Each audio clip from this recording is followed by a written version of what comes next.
Yo, it's time to get it right. This is a show that's not about stats, not about numbers, it's about facts.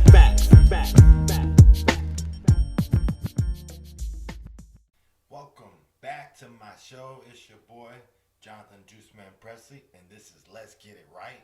I'm the host. You're my audience, and thanks for tuning in. However you're listening, however you're watching, whatever you're doing, I appreciate your love and support. Remember, like, comment, share. Don't care which order you do it in, but make sure you show some boys some love. This show is not another analytics show. This show, we look at stats, we look at numbers, but we don't base our decision on them. We base them on the facts, and we do that by using the eye test. We do that by using reason, using these things called logic, right? I've seen a couple things, and yes, this is the divisional preview. We're doing the AFC North, and I got a special guest. Big time Ronnie's going to be joining me. But something's been going on in the last couple days, all right? And I feel like I have to talk about it. So this will be my flavor of the week. You know what it is. It's Colin Kapernick. Yep. He just posted a video of him working out. And in the caption it says, 5 a.m., 5 days a week, 3 years later, still ready. A couple things real quick. You're not getting back in the league, man. It's sad. It's true. It's not because of your talent. Because as long as you got people like Nathan Peterman still in the league, you cannot look at me in the straight face and be like Colin Kaepernick cannot get a spot. You can't do it with a straight face. So don't try. Don't add me about it. It's facts, okay? I'm sure we're going to see this year some more backups that we're like, yo, hold up. Colin don't got a job, but that's neither here nor there. But let me tell you like this. I believe in seasons. I believe everything happens for a reason. I believe everything has a spot in your life, and you need to move on. Everybody has something that you're supposed to be doing, right? You have a calling in this world, so to speak, and I think that Colin did exactly what he's supposed to do. He took his platform with billions of people watching, and he took a stance. Whether you agree with it or not is irrelevant for this show. All right, he took a stance, right, and he don't have to do anything else, because guess what? Ever since that stance, America has taken over and let us know exactly what that stance was about. Clearly. We don't have to indulge in that any farther. You guys follow me, This is Let's Get It Right. No punches, right? So, I think culture and sports go hand in hand, which is what I'm talking about, right? You don't believe me? What about the Muhammad Ali's, the Jim Browns, the Jackie Robinson, the Reuben Hurricane Carter, to the LeBron James, to the Shut Up and Dribble, to the barbershop, to the Rich Paul rule. I mean, culture, sports, hand in hand, like it or not. But you know what? Speaking of all that, let's not leave out Marshawn Lynch. Yeah, there's another one, Culture, baby. So, speaking of all that, if I'm Colin Kaepernick, since you're not getting back into the league, I would take that platform, because you have a voice. Anytime you speak, the world is paying attention. Whether they agree or not is irrelevant, because you started a conversation and people will listen to what you have to say. So take a page out of LeBron James' book. Create you some type of platform.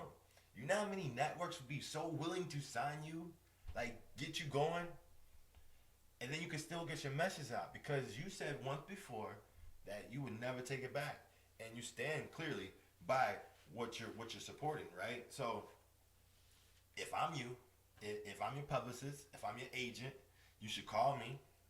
Call me, all right? Call me, and we can set everything up. I can help you, guide you, get you going, and you can use that as a platform. Look with LeBron James, bringing awareness. You can bring people on. Y'all can talk about social injustices. Y'all can talk about all types of things on the right platform. I mean, trust me. Look what LeBron did with Shut Up and Dribble. Look what LeBron did with Shut Up and Dribble. Okay. Hey, that's all. That's all for the flavor of my week, and now it's on AFC North preview. Of course, we have to start with the one and only Baker Mayfield. I mean, why not? Dude just broke the touchdown passing record last season with 27. We have to start there. They actually opened up this past Thursday night. I don't know if y'all got a chance to see it because it's preseason, but Baker actually played the first series. No Odell, no Landry. Baker took the Cleveland offense 89 yards for a touchdown and a 2-minute no huddle offense that looked very, very, very, very similar to the Big 12 Lincoln Riley offense that he ran in Oklahoma. I'm just saying, with the leagues that's changing, everybody's talking about NFL is going more towards the college way for these quarterbacks that come out of college to be successful. Why not think that Cleveland's doing the same thing? Just threw that a little bit in real quick. Gave us a little flash. Think about it. No Odell, no Landry. Nick Chubb was out there. Njoku was out there. If Higgins is your fourth receiver, that's looking pretty good. Callaway just did get suspended. But think about this, all right? Just imagine, right? You got Higgins. That's your fourth, maybe third now. It's your slide now that Callaway done messed up again. Florida, go figure, right? Anyway, sorry. Little shot real quick. You got Landry, Odell, Callaway when he gets back, Higgins, Njoku. Then you went and got former Cowboys, Rico Gathers, another tight end lineup. You got Chubb. After week 8, you get Kareem Hunt back. I'm not even talking about the defense that showed up. Haskins, Dwayne Haskins, Washington Redskins. I love seeing that. 2 interceptions versus that Cleveland defense.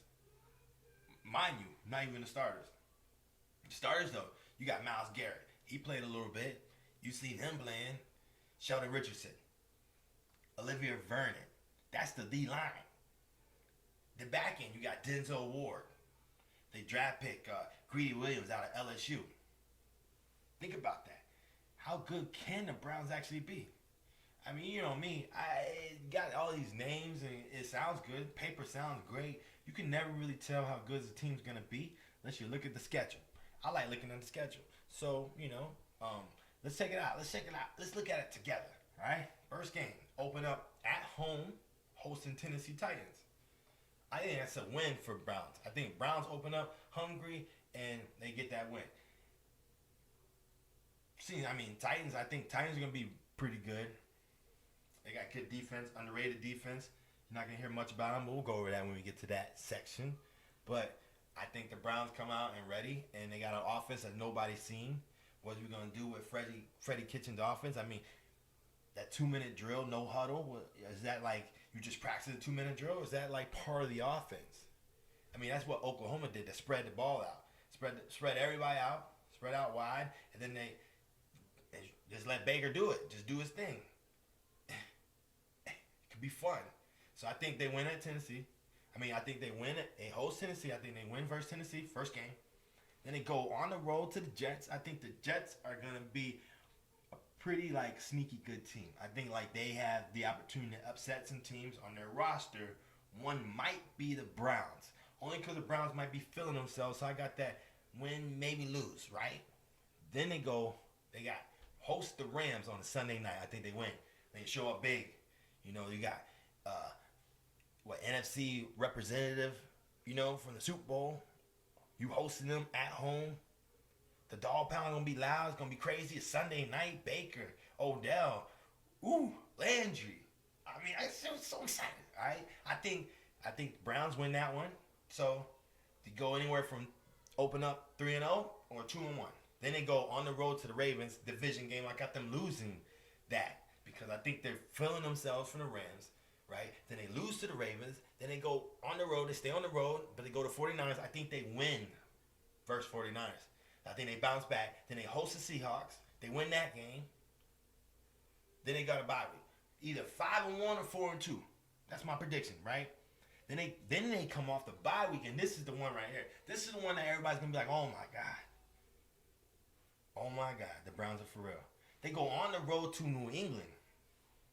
And I think they beat New England on the road, feeling themselves. Then they go on the road to Broncos right after that. I think they beat the Broncos. Yup. Then they host the Bills, and I think they lose. To knock them back down a little level. I think the Bills are the ones that's going to sneak in there, and it's going to, like, they got a quietly better team than they did last year. And I think they could sit there and go to Cleveland and beat them. Then they play Pittsburgh. And with the Pittsburgh mark, they host in Pittsburgh, first matchup. Win or lose, I'm not sure. But at that point, they could be 7-2 or 6-4. So I got the Browns looking pretty good. That's how I feel. I mean, a lot of people probably feel that same way. But I just broke you down the schedule on why I think it. Not because the paper says it, because that's what I think. Hold up. Oh, I forgot I gotta do that. Next one up is the Baltimore Ravens, and check this out. So they played too, and Lamar Jackson played, and he didn't throw not one pass whole time he played. They're saying that he's not gonna throw the. I mean, he's not. I'm sorry, my bad. He not run the ball, not one time. This whole time he played in the preseason. They're saying he's not going to throw the ball at all. I mean, run the ball at all in the preseason.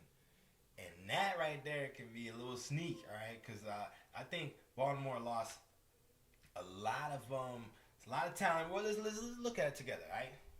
Ravens are a surprising team like last season. They end up like switch quarterbacks midway. Y'all know the story. Lamar Jackson took over the reins, led them to a 10-6 record, division winner, and a playoff berth. Lamar Jackson has a bullet arm. No denying that. But his passing necessarily isn't a strong suit for him, clearly, as he struggled with accuracy. And a little bit that he did, he has short sample size for sure. 170 attempts, completed 58%. Ouch. Of his passes for 1,200 yards, a little over 1,200 yards. He threw for 6 touchdowns, 3 interceptions, 2-to-1 ratio. Dig that, can dig that. Check this one. I found this interesting. That was better than Sam Darnold last year, Josh Rosen last year, and Josh Allen last season. Facts. Look it up. But with the defense, they always rely on, right? That's what Baltimore's known for. They lose people like Terrell Suggs. Everybody knows Terrell. I mean, you think Terrell Suggs, you think Baltimore. Now he's in Arizona.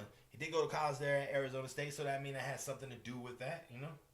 So, Eric Weddle, he's now for the Rams. We talked about that last episode. C.J. Mosley to the Jets, which is why I told y'all earlier the Jets might be better. That's a really good linebacker. So you just lost 2 linebackers. So it's fair to say that you're in a transition year from one of the top defenses last season. Lose somebody like Eric Weddle, but replace him with Earl Thomas. So your secondary got a little bit better. You still got veteran Brandon Carr. Still got Jimmy Smith. You still got a dude I like, Marlon Humphrey. And then to help with the obvious linebacker loss, they had the addition of Jalen Ferguson, hoping that that'll help fill some of that void. Now they did give Jackson, so you obviously can see that they're changing. They're no longer a Flacco type team, right? They're more like looking like they're like a run and gun type team. You add people like Mark Ingram, right? Somebody that can help Jackson. You bring in what they call the best blocking tight end in the game, and Nick Boyle, right? Re-sign him along with 2 other tight ends that can play vital roles that you drafted. First pick, Hayden Hurst.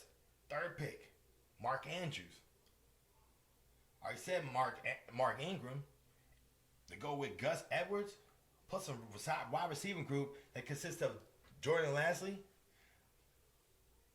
Jaleel Scott, Marquise Brown, a.k.a. Hollywood Brown, Miles Boykin, who actually been turning a lot of heads early part of training camp and actually showed up in the preseason. You got a chance to watch him. Had a couple nice catches. I want to say they got like 3 for 49.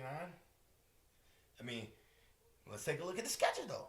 Let's take a look. I feel like they're rebuilding, but let's take a look, all right? So they go on the road with at Miami. They open like that. Then they win. They host Arizona. They win that one too. Go on the road to Kansas City.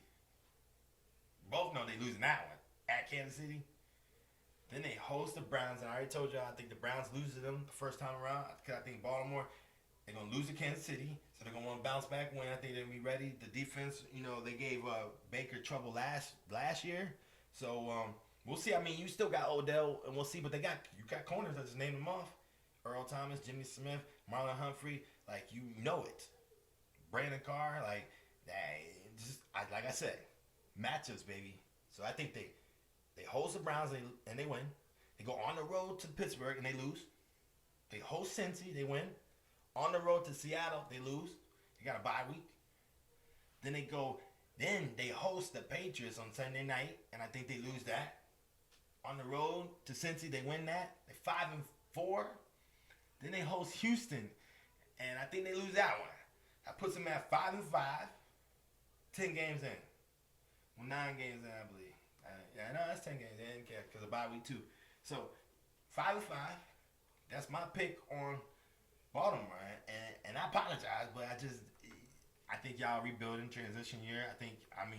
You never know. That 5-5 could be maybe 6-4. You never know. There could be a win in there somewhere. And you got Cincy. Oh my God. I only got to talk about Cincy because Cincy's inspired the division. And even though they got a new coach that they try to help rebuild from that 6-10 record last year, the stud wide receiver, AJ Green, already hurt. Might not be able to play week 1. They're talking about he will not play. And Tyler Boyd is a nice 2, kind of. Better than a slot, but nice 2. Definitely not 1, but now you got to play 1 again. So we right back where we started with Cincy from last year. You still got Joe Mixon, really good running back. But it's a QB league. And you got somebody like Andy Dalton, who isn't the answer.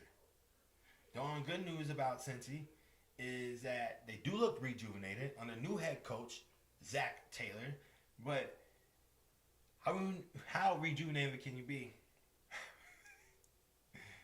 When you're still Cincy, and you're in a division that has Pittsburgh, that has Cleveland, and you have Baltimore. I mean, those are solid teams, like at least 8-8 and up, So I man out, Cincy, unless you get better, like start with the quarterback. Just saying, start with the quarterback. But let's look at the schedule. Let's be fair. They open at Seattle, they lose. Host 49ers, they lose. They go to the Bills, and they lose.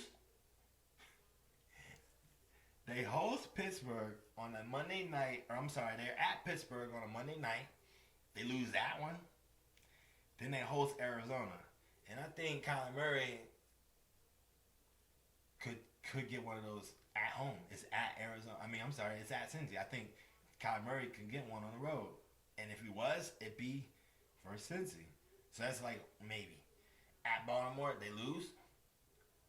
Versus the Jags, at home, they lose. At the Rams, they lose. Bye week. I should just do this. I think they honestly will be one of the worst teams in the league. They can go 3 to 4 games this year. That's it. 3-4 games. I look at their schedule. I think they lose at Raiders.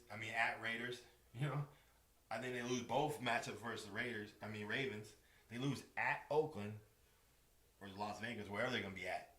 So they could. I think that maybe in the first 10 they can go 2-8, 1-9. I'm just being real. If y'all Cincy fans, I apologize from the bottom of my heart. I apologize. Let's get it right. Hold no punches, baby. Hold no punches. Now I'm kind of I waited to do the show because I had trying to get Big Time Ronnie on here. We're going to talk about these Pittsburgh Steelers. I wanted to get his take because I got my own opinion on how good I think they will and will not be this year. Or maybe they will. You never know until you look at the schedule. So, let's take a look. Let's just take a look at Steelers right now. All right, we all know. Most intriguing team to watch this season, arguably, right? How you replace AB's production. I want to talk to Big Time Ronnie about AB and what his little helmet situation and his little foot no sock wearing situation. But we can't do that. So anyway, how you gonna replace AB's production? You added Moncrief. Is Juju really a number one? Is he? He was a hell of a number two. It's not that bad, but it's a little different when you got a double team on you. You can't beat the one-on-one matchup. You got to beat two matchup. Safety over the top. Or can Moncrief or James Washington, can they help? They're going to have to. But what about the backfield? Because Le'Veon Bell, we tried to just the James Conner project last year, and he did good halfway through the season. Then we started noticing, missing block assignments and the lack of, it wasn't the same. Couldn't stay healthy, and cost y'all some games. And then all this, James Conner is a new Le'Veon Bell. Yeah, reality check, not. But the idea is Samuels, right? Conner, Samuels. Then you go and draft some ice now. So that's the idea. I get it. You use Conner, Samuels out the backfield as a hell of a receiving back. He can line up outside just like Le'Veon Bell did. And that's, guess, the identity, if I'm guessing. Because, to be honest with you, this is intriguing to watch. Because just like the Cowboys, just like the Browns, just like a lot of teams like you got, when you get new or you lose key pieces, you want to see how people react, right? Is Big Ben really a leader in the locker room? He's going to say all the right things right now, but what if when times start to go bad? I mean, we got to look at the schedule to find that out, but let's see that leadership. Can he lead this team back to the playoffs? You add in Devin Bush to play alongside of TJ Watt, right? To help a defense that tied last season in sacks. I'd say there's some sneakers in there too. Like you got keep an eye on defensive lineman Javon Hargraves, outside linebacker. I don't know. Let me see how I can say it. Ola Adente. I watched a little bit of him. Hey, keep an eye on him. Watch him make a splash. As the season progresses, watch him. But you keep going. So maybe still can be better. The only way you can never really tell is if you look at the record. You start off in the wrong teams, the wrong times. We'll find out, though. It's all about matchups. You guys know. Oh, they open at New England. Now, this can go two ways, right? So you can have Big Ben come out. They'll come out. And obviously, Patriots going to take Juju out the game, right? What do you do then? I mean, didn't Samuels do him up last year? So it's like, what are we going to see from Pittsburgh? New England going to be hyped. Hey, young, Tom Brady just got a new contract. I mean, they said this is the youngest team he had. Talented team, too. And they're going to try, hey, Brady's going to try to use them new weapons. Like, Harry, you got, like, 4 running backs. So, anyway, win, lose, maybe. We'll see. Like, they come out and they win. I think then they host Seahawks. I think they win that. They go to the 49ers. I think they win that. Of course, we talked about the Cincy Monday night. They win that. They host the Ravens. I think they win that. So, boom, boom, boom. They could start 1, 2, 3, 4, 5-0 to start the season. Or 4-1. If that New England game don't work out. Then they go to the Chargers. And I think they lose Sunday night. Y'all remember that game last year. Oh, my God. Hell of a game right there. I think they lose that one. Then it's a bye week. They regroup. Then they got the Dolphins Monday Night Football. Look at this. These boys got, hey, Steelers fans, you should be lucky. You got 1, 2, 3, 4, 5 primetime games. First half of the season. So then you got Monday night, Dolphins. You win that. Then you host the Colts. You host the Indianapolis Colts. And I think Andrew Luck and company, they still won. Then you host the Rams and you bounce back. And you take care of business with the Rams. You got at Cleveland, prime time again. and I don't know which way that goes. Then you add Cincy, you win that. So I think y'all can go anywhere from between 9-2 to 7-4. Depends. I think you're a talented team, so 7-4 is like the baseline.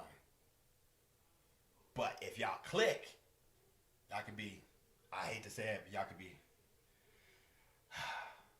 9-2. 9-2. I know. It took a lot for me to say it because I really like you guys. I'm gonna be honest with you.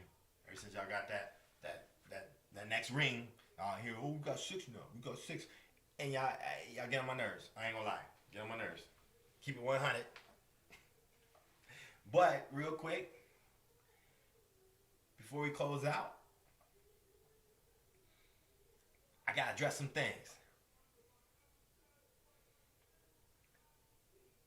AB is a crybaby. I was gonna talk about him, but I was like, you know what? So what? The helmet blocks your vision.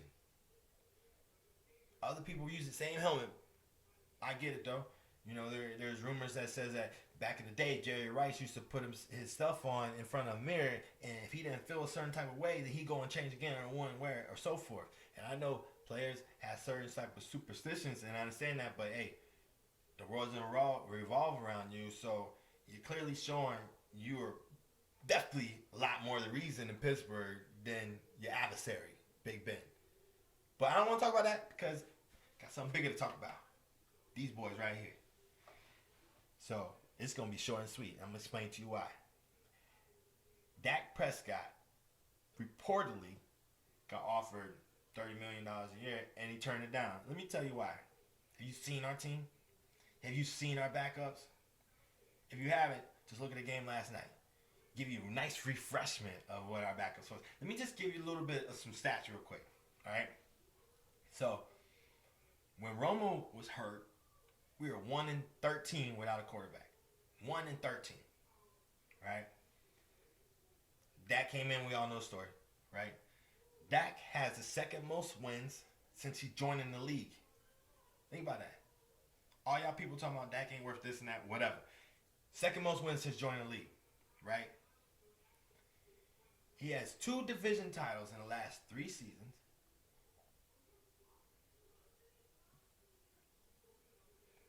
Has a playoff victory. And there's somebody in the same division that making 32 that just got a reimbursement that can't stay healthy for a full season. If I'm Dak, I'm like, I'm not taking 30 either. I'm better than homeboy. I got 2, he got 1. Has he seen the playoffs? Oh yeah, from the bench. You can say what you want. Yeah, we don't go by numbers. That's why. We don't go by stats. That's why. Because the eye test tells you a whole lot more. You can say, oh, he's not nothing without Amari. You name me a quarterback that's not Tom Brady or Russell Wilson, arguably, because he did have Doug Baldwin. He did have Tyler Lockett. He had some weapons that was good without a number 1. Name one. I'll wait. Oh, yeah. That's right. He didn't have no Tyler Lockett, right? He had no T.Y. Hilton. Like, let's be real. The Rams? The Rams got a bunch of weapons. There's a difference. Cowboys didn't have that. So now all of a sudden he gets a receiver in Amari Cooper and they go 7-2. And they win a playoff game. Wentz got, who he got? That's right. Jeffrey. Ertz. Aguilar. Or he had Aguilar. I don't know. He had Jordan Matthews. Look at all the people that he had at his disposal. Not knocking wins. Get your money. Get your money. But listen, for all y'all like, why didn't he take the 30? That's why. It's disrespectful. And you see our backups, Cooper Rush and Mike White. Oh my God. Save us if he goes down. Yes, Zeke is important. I'll tell you what. You can put Zeke on the team. Amari, Cobb, D-Law, right? Jalen Smith, Byron Jones. All these people. Sean Lee, Jason Witten, Tyron Smith, the whole 9. And put Cooper Rush in there. See how many games we win. Put Mike White in there. See how many games we win. That's what I'm talking about. Y'all act like we got choices here. We don't. And I like that. Dak got heart, Dak got character, and Dak plays better when the game is on the line. Facts. Till next time, remember, not everybody's in the position that they say they're in, right? Not everybody is in the position that they say they're in. Peace and love. We out. Remember, like, comment, share. Much love. Gotta move. Y'all gotta move. Y'all gotta move. Give me some room. Give me some room.